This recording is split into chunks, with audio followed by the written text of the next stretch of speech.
Hello, colleagues. Welcome to the closing meeting. I'm delighted to greet you here. And what I know to be sure is that this is a very different experience for a lot of us, but I do know that it's something that is becoming the new norm. About this time, I usually have to take time to quiet people down and to remind people to slide in and remind people of their seats down front. I don't have to do any of that. What I have to do right now is to continue to offer the good news about Montgomery College, to speak in a way, hopefully, that you can hear me and connect with me. And more importantly, I hope that I can share news with you about the semester that has been important for all of us. I first want to thank my production team, both that of MCTV, who has been wonderful, Dr. Megan Givens, who does a lot of great work to make sure that I sound as good as I'm trying to sound in terms of my speeches, and so to my in-house crew, Robin and Miles, who tried to help me get this all lined up. That being said, there's a lot of good news to share. Let me start off by first saying that MC is strong. The state of our college is strong, and we have much to be excited about in terms of what we're doing. Last year at this time, we were talking a lot about planning and how we were going to be implementing it. We were talking about MC 2025 and thinking about how that was going to roll out in the next several months. Well, now to borrow a phrase from that wonderful John Steinbeck novel that keeps running through my head right now, the best laid plans of mice and men often go awry. Now, I've been polling people at the college about who exactly had been planning for a pandemic. Who knew that it would come in like a lion and completely change the way in which we work, learn, and teach here at Montgomery College, the way we would serve our students. What I know is that there are 6 people in the poll who actually had been planning for that, and that is our Corona Advisory Team, and I want to thank them. They come from our public safety area and emergency management, our nursing faculty, and they've done some outstanding work in helping us think deeply about the way in which the college would respond to the coronavirus. And I want to thank them so much. We have in that group, as I said, a nursing faculty member, a biology faculty member, our nursing dean. We also have 2 folks from our public safety area who have worked tirelessly on behalf of Montgomery College to offer thoughtful feedback about how to approach our response, but more importantly, to guide us in a way that we are not just being reactive, but very much proactive as an institution. I want to thank them because we would not have been where we are today without them, and I'm deeply grateful. I also know that we wouldn't be where we are if it were not for our IT team, who had to scale up tremendously to make these things happen, or our virtual tutoring platforms to support our students, our faculty coaches who've been doing excellent work, or even our Zoom-based student affairs events. All of these things didn't exist at the level which they do right now, and it is because we as a college community came together to make these things happen and to go into remote operation in just a few weeks. Absolutely amazing what has happened here. What really struck me, though, about all of this is the care and attention that each of you brought to this work as a college community in which we did this. These elements that kept our students engaged, kept them learning, helped them navigate this very crazy world that we're living in right now. And I have been absolutely amazed by the creativity, the ingenuity, the compassion and kindness that has been demonstrated by our faculty, our staff, our administrative team, everyone working together. So much so that we had students who were in classes with our faculty who didn't want to get off. They wanted to stay on beyond the allotted time because their faculty members worked so hard to engage them. We also know that that level of engagement is paying off because the college's withdrawal rate is much lower than it has been at this time last year. So even a pandemic was not able to keep our students out of the classrooms working with the faculty who've done exceptional work with them. And our faculty and staff have gone through exceptional lengths to make sure that our students are engaged and to reach those who have been disconnected. At the point of this crisis when we started, about 450 students hadn't logged into their remote teaching and learning experiences. What happened is that we had folks actually calling them. Our ATPA coaches and others reached out, and 200 of those students came back and connected with their classes and their faculty. That to me is about care and concern. That's radical inclusion. That's equity. That's making sure that no student is left behind to the extent of which we can control that. Now, our mission to empower our students to change their lives has taken a new urgency in this moment as we look around us where often our very lives are indeed threatened. It comes with the issues of safety and security, and we look at the ways in which we have been rising up as a college to respond. The Montgomery College Foundation, working with the college, has distributed over $450,000 of resources to support students in emergency needs.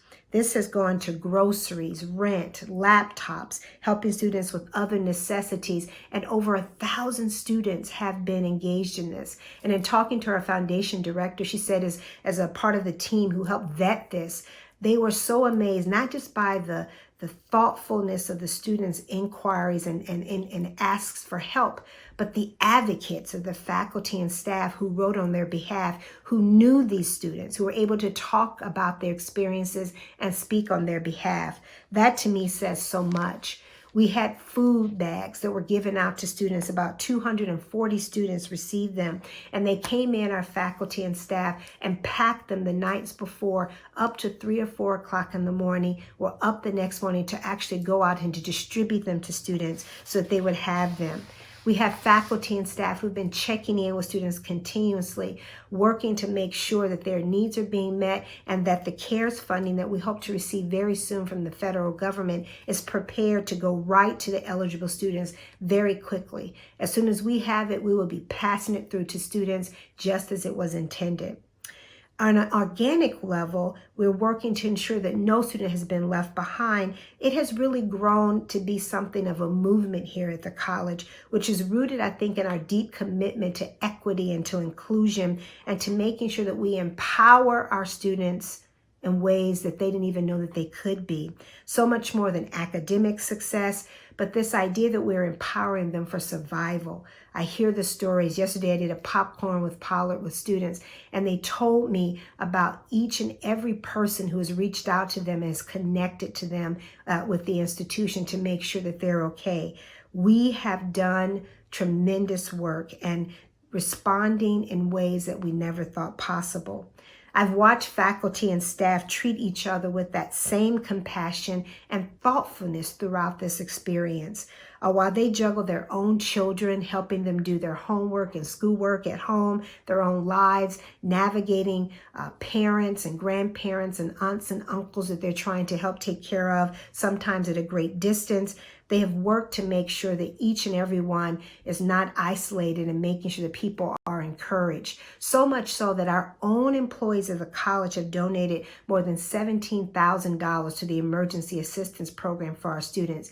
They care about our students. We know that students need our help, and they've stepped up. So much so that AFSCME, our collective bargaining unit for our staff, looked at their own employee assistance dollars and donated those $75,000 to the emergency assistance program for our students. They wanted our students to have access to resources to help them in this need. And I have to tell you, that deeply touched me, because oftentimes we talk about all the great things that happen in our classrooms because we have exceptional faculty, but our staff who walk alongside our students so often knew that this help was needed and gave of their own benefits to the institution. I will be forever moved because of that act. Now, as you may have heard, our college has worked very hard to ensure that we're meeting the needs and going to serve our community in ways that people never even thought were possible. One staff member has been printing face shields on 3D printers on the Germantown campus and delivering them to local hospitals. How awesome is that? And several of the college's biosafety cabinets were lent out to a local company, GeneDx, so they could safely work on scaling up COVID-19 testing. Again, Montgomery College being a part of the solution. 31 of our nursing students signed up for emergency duty during the Maryland's Institute for Emergency Medical Services system, and the college took 64 laptops out of our classrooms and handed them over to the county and lent them so they could have resources as they were also transitioning to emergency work at home. We also have had our health sciences division round up all of his PPE, that being personal protective equipment that they could find, more than 3,000 pieces, and delivered them to the county's Emergency Management and Homeland Security Office. And people have stepped up in ways, and there are dozens of stories. You flood my inboxes with them, and I love hearing about them because they remind me each and every day what is happening on the front lines of our institutions. Got a great story the other day from our counseling faculty who are working deliberately to help support students. Again, I don't want to be anyplace else but Montgomery County and Montgomery College in the ways that we're rising up and doing this work. In some ways, COVID has changed the way that we live our everyday lives. I can name a handful of things that I do differently as a result of this: how I shop, how I spend time in my home, how I stay connected to my family and friends.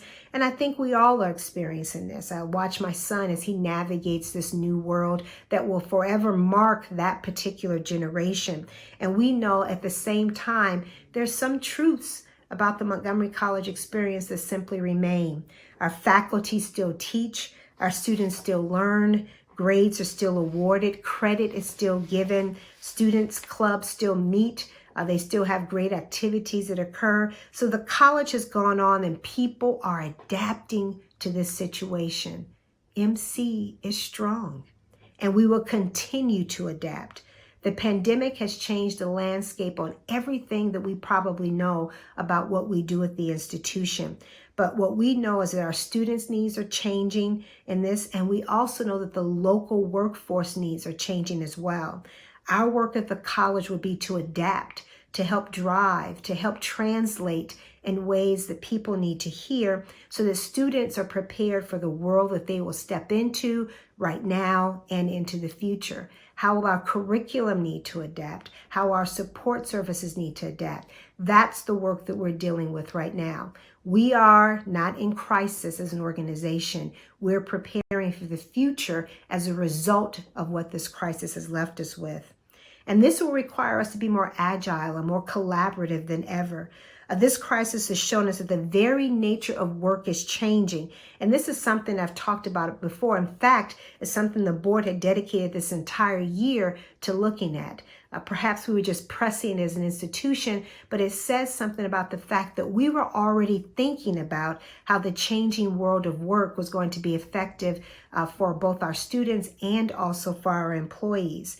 So if you haven't already engaged in a lot of technology training, I encourage you to look at our elite classes. Those are important for us as an organization. Here's a great opportunity to engage and make sure that your professional development stays on track as an organization. And as we enter the summer enrollment session, we have to adapt as well as we're looking at how things need to be delivered, what modalities. I looked at enrollment just a little while, and we have classes that are already full right now. So as a result of that, we're being very deliberate about our planning. We don't know how this is going to shake out right now, but thinking about both the summer and the fall, we will be adaptive and we will rise to meet the needs of our students, and we will also know how to respond to them based on the environment that we're in right now. Now, our MC 2025 strategic plan and operations plan is also adapting. We would be remiss as an organization if we didn't recognize that this moment is going to change the way that we do work from this point forward. And we're already activating new enrollment management strategies, and we're trying to encourage local MCPS students who had planned to start at a four-year institution away from home that perhaps Montgomery College might be the best option for them right now. We're working very hard to look at how we can keep college affordable. In fact, our board has not issued a tuition increase for the next fiscal year. So we know that we want to stay accessible. How can we use the CARES money that is coming to us from the federal government and any resources that we might receive from the state or even the county? How can we look at relieving the economic strain that many of our students may be experiencing right now? And we're going to continue to look at those trends. We're going to look at what our small and medium and large size businesses need in Montgomery County and how we can help them get back to full employment by providing them with a well-prepared, talented workforce. And the college has already been engaged in this work, but we're going to be ramping up our efforts in this significantly.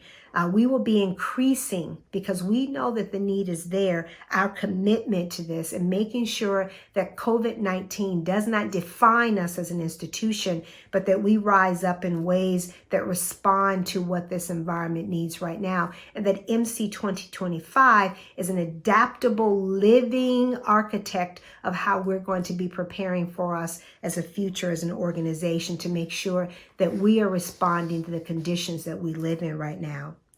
Now, even in the midst of these current circumstances, our focus on academic excellence has not changed one bit. In fact, the rigor has continued in ways that you would marvel at. Just before we went into our remote working, teaching, and learning, students at the college were awarded a number of prestigious honors that I want to share with you. One was selected as a member of the 2020 All-USA Academic Team and as the New Century Transfer Pathway Scholar for Maryland.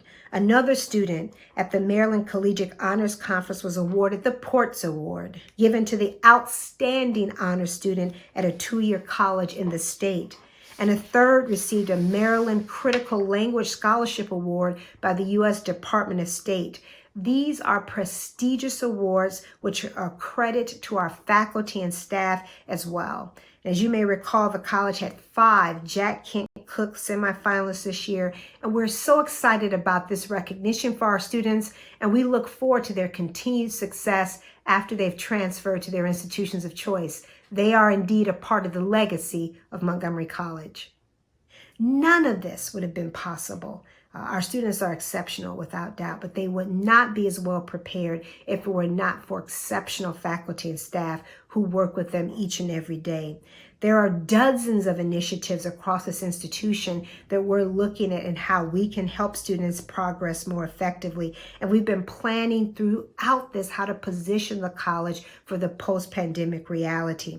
Our work on dual enrollment, our Black male achievement work, our embedded academic coaches, the work that we've been doing on philanthropy as we cross the $31 million level for our current campaign. Absolutely amazing. Our partnerships with the biomedical industries and health sciences have helped with the idea of prevention and testing, and our collaborations with the county on Montgomery Can Code and our early childhood education, and on equity and on fiscal sustainability have built bridges and reinforced things that allow us to quickly traverse this moment of crisis that we're in as a community. Now, speaking of which, there have been a number of folks at the college who have continued to work on our campuses, even while many of us were away in our homes and trying to stay safe. I'm talking about our public safety personnel, our facilities workers, and our health sciences professionals who have literally been on the front lines of this pandemic. I want you to see their faces, because these are the folks who are going to get us through this and who have gotten it, and they have put themselves oftentimes instead of us. And I want to thank them. They oftentimes are forgotten as we think about how many of us are Instacarting, or how we're going to make sure we change clothes 3 days in a row, and how we make sure that our families are taken care of. These are our colleagues who got up each and every day and did the work of the college and did it on a campus oftentimes wondering about their own safety and that of their families. Thank you, thank you, thank you for what you have done for all of us. Now, I also want to take a moment to remember those who have been lost in our region during this pandemic. The numbers are staggering. I heard a documentary maker, Kim Burns, this morning talking about this will be a defining moment for us and the history of this country, dare I say, of this globe. And several people that I know personally at the college have lost family or close friends during this time and have grappled with their own illnesses and that of their family during this time.